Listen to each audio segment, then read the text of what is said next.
Hayi bo, bhuti omdala. Uyini ube kulokungane bekufanise nomkhulu wamaqiniso. Hey, ndawo mkhulu wamaqiniso iyangihlekisa ngoba ayi ngicabanga ukuthi indlela esikhuluma ngayo umkhulu wamaqiniso wayengakholelwa eBhayibhelini. Wayeliveza nje njengento nje engasebenzi nanjengento nje nezinto eziningi ezirong. Mina ke ngathi mhlambe kumuntu ongifanisayo nomkhulu wamaqiniso sinako ukufana mhlambe kokunye siphinde sibe nako ukwehluka. Sifana kuphi? Sifana ekutheni ngiyayiveza izinto ezinganambithisiseki kahle nezikhuphula inhlonze mawufunda iBhayibheli. Bese siphinde sifane futhi ekutheni indlela esikhuluma ngayo silimela iqiniso njengoba linjalo. La sihluka khona ke sihluka ekutheni mina noma ngeke ngikubize ngokuthi ngiyakholelwa eBhayibhelini, kodwa ngingasho ngithi kuningi okuyimfundiso ezinhle eBhayibhelini nesingakuthatha sithi siyakucosha sizophila ngakho. Okuwukuthi ngezinye indlela ngikuveza konke ukuthi kukhona okuhle kukhona futhi okungekuhle kulona iBhayibheli. Angithi mangabe sengilifundile iBhayibheli bese ngiba lento ekuthiwa ifanatic.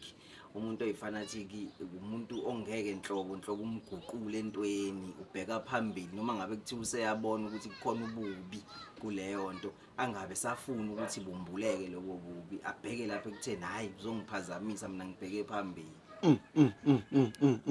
Usho ukuthi hayi ukukhona umuntu omkhipha eBhayibhelini. Cha, okusempeleni nje eBhayibhelini ngingasho ukuthi abantu abakholelwa kulona abaqhubeke bakholelwe kulona kodwa bangafihli. Yabona nabafundisi khona into embi abayenza abafundisi kunamavesi abangafuni ukuwafunda. Ngalendlela ukuthi uma uqhamukile wena umuntu uthi uza koveza lawo mavesi uba mubi kubazalwane, lento engafuneki. iBhayibheli liyincwadi eyodwa ngoba lize lihlukaniswe nawo ube khona iTestament elidala nelisha konke lokho kwisandla somuntu, ngoba ngikholwa mina ukuthi ikhona ekuthiwa iTestament elisha, impilo yakudala nempilo yakamuva lilodwa nje. iBhayibheli noma ngilifunda ngilifunde nje ngilithathe ekuqaleni kuGenesis ngize ngiyophuma nalo ngale kwisambulo, ngaphandle nje kokulo ngibheka ukuthi hayi lokhu kuyincwadi endala lokhu kuyincwadi entsha, ngiyalifanisa nje mina libe linye.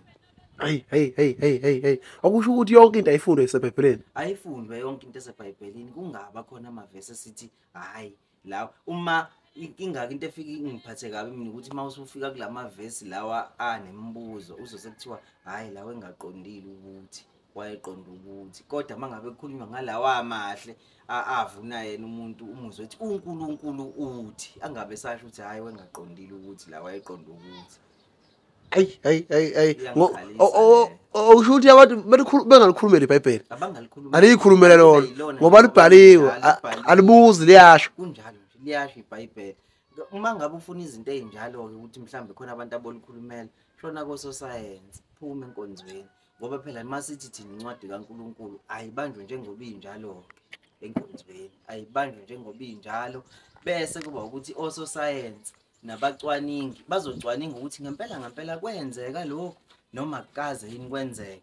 Yilapho ke la sogcina khona sesithola ukuthi uma lizothi mhlambe iBhayibheli ungaphindi, bese kuhambe futhi uzosekuthiwa khona umuntu othize waphingana omunye, isizobuza thina esithanda kakhulu ukuhlaziya sibhekisise, ngoba asikho ekutheni siyasonda siyithanda kakhulu iBhayibheli ungasiphazamisi.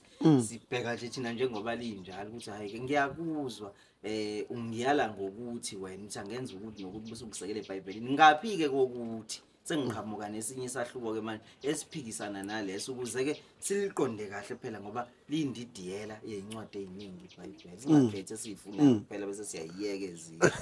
Futhi abantu igwebu lingakhuphuki umuntu mawukhuluma ngento ebhaliwe kulwela liphethe nakuxatshwana la. Cela usivezele oncwadi oyiphethe. Nansi incwadi indida yeBhayibheli. Le ndida yeBhayibheli le itholakala lapha. Indida yeBhayibheli itholakala kumina. Kulula ke nje ukungithola mina. Ikhona inamba ziyavela escreenini inamba uma sesiqedile. Eyami ithi 079 806 1823.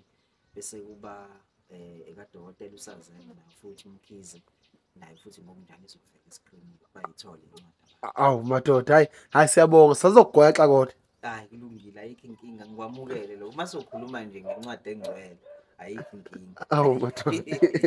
Kangivezi imibono yami lana, angikhulumeli mina kodwa ngikhuluma nje ngeBhayibheli labazalwane. Hayi siyabonga. Hayi sibonga. Yebo.